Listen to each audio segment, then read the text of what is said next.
chronique juridique. Marie-Christine Persol.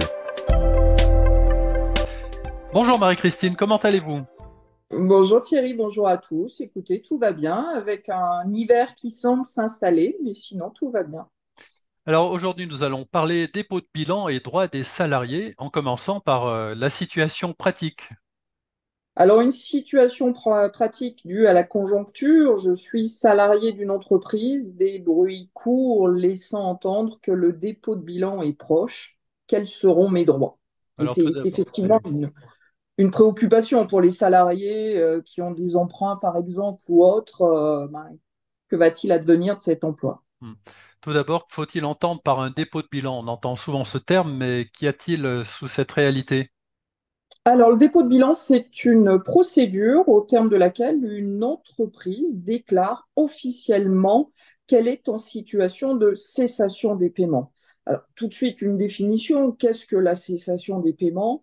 C'est l'incapacité pour l'entreprise de faire face à ses dettes exigible, je ne parle pas de dette à long terme, dette exigible avec son actif disponible. Ce dépôt de bilan sera effectué au greffe du tribunal de commerce pour une entreprise commerciale, un commerçant, une société commerciale, et pour les autres entreprises auprès du tribunal judiciaire. L'entreprise, tout du moins, oui, l'entreprise en état de cessation des paiements, et donc l'entrepreneur qui est derrière, va devoir déposer le bilan dans les 45 jours qui suivent le constat de cet état de cessation des paiements. D'accord. Que se passe-t-il une fois le dépôt de bilan effectué? Alors là, on va envisager deux procédures. J'ai parlé d'entreprises en état de cessation des paiements, donc je ne parle pas de la première procédure qui viendrait en amont, qui serait envisagée pour permettre à l'entreprise de retrouver du souffle. Je songe à la procédure de sauvegarde. Là, on est en état de cessation des paiements.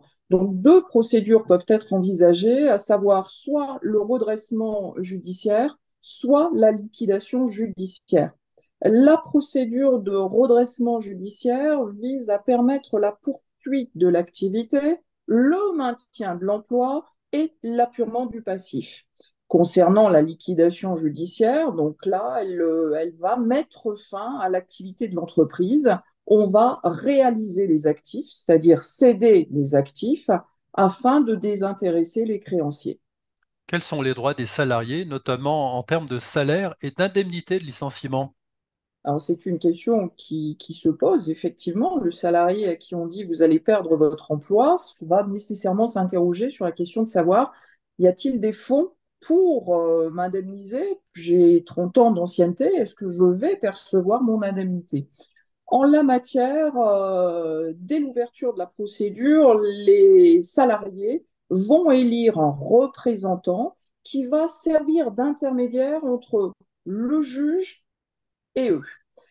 Concernant les salaires, on a l'AGS, c'est un régime de garantie des salaires qui va permettre, comme son nom l'indique, de garantir le paiement des sommes dues aux salariés, qu'il s'agisse des derniers salaires dus, des indemnités de préavis peut-être, des indemnités de rupture ou encore d'une prime quelconque. Donc, en cas de redressement ou de liquidation judiciaire, l'AGS va intervenir. Cette garantie est financée par une cotisation patronale obligatoire pour tous les employeurs. Attention, les salariés ont 12 mois à compter de la date d'ouverture de la procédure collective pour déclarer leurs créances auprès du mandataire judiciaire ou du liquidateur, suivant la procédure redressement ou liquidation judiciaire. Cette déclaration de créance est véritablement impérative puisqu'elle va conditionner l'intervention de l'AGS. Sans déclaration de créance, pas d'intervention de l'AGS. Donc, si le salarié ne déclare pas sa créance, celle-ci sera purement et simplement éteinte. Mais j'ai envie de dire, c'est l'obligation qui est faite à tout créancier que d'avoir à déclarer sa créance. Donc, le salarié est un créancier parmi tant d'autres avec un régime spécifique, l'AGS qui intervient en garantie des salaires. D'accord. Je pense en particulier aux petites entreprises où le salarié n'aura peut-être pas ce réflexe-là. Où peut-il prendre conseil? Alors, auprès de syndicats, auprès de différents organismes qui lui permettront d'être informé, auprès d'un avocat également, par exemple. D'accord. Qu'en est-il du contrat de travail en cas de dépôt de bilan? Alors, l'ouverture de la procédure collective ne va pas mettre fin au contrat de travail. C'est l'administrateur judiciaire ou bien le liquidateur qui va décider de la poursuite de ces contrats. Cependant, si l'entreprise est mise en liquidation judiciaire sans poursuite d'activité, les contrats de travail, dans ce cas, seront rompus. Il se peut également, suivant la procédure, que ces contrats de travail soient transférés à une autre entreprise, notamment s'il y a une décision qui est prise concernant un éventuel plan de cession. Donc là, les contrats de travail vont suivre en quelque sorte l'entreprise. Le salarié ne pourrait pas s'opposer à ce transfert, sauf bien entendu si les conditions de travail sont substantiellement différentes.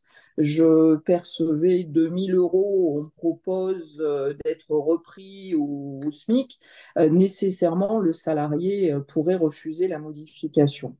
Et dans ce cas, on procéderait à un licenciement pour motif économique. D'accord. Vous avez une question de droit à poser à Marie-Christine, vous n'hésitez pas, contact@42tv.fr ou bien sur notre Messenger. Marie-Christine, avez-vous déjà projeté la suite de vos chroniques ou c'est un petit peu trop tôt encore?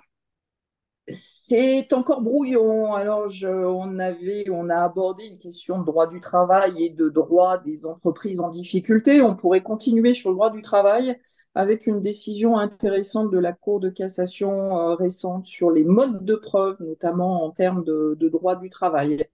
Donc, peut-être ceci, peut-être repartir sur du droit civil, par exemple la propriété du mur qui sépare nos deux fonds. Le prochain sujet n'est pas encore totalement arrêté. Très bien. Vous pouvez vous aussi nous suggérer des sujets que Marie-Christine pourrait traiter et on vous mettra aussi une liste de tous les sujets parce qu'ils sont nombreux. Maintenant, on doit arriver à une bonne cinquantaine, me semble-t-il, Oh, un petit peu plus, je un petit crois. peu plus. Donc Tout à fait. voilà, il y a déjà des sujets qu'on a traités et on pourra vous renvoyer sur ces sujets-là. Je vous souhaite, Marie-Christine, une bonne semaine. Bonne semaine Thierry, bonne semaine à tous et à la Bonne semaine semaine prochaine. à tous. À la semaine prochaine.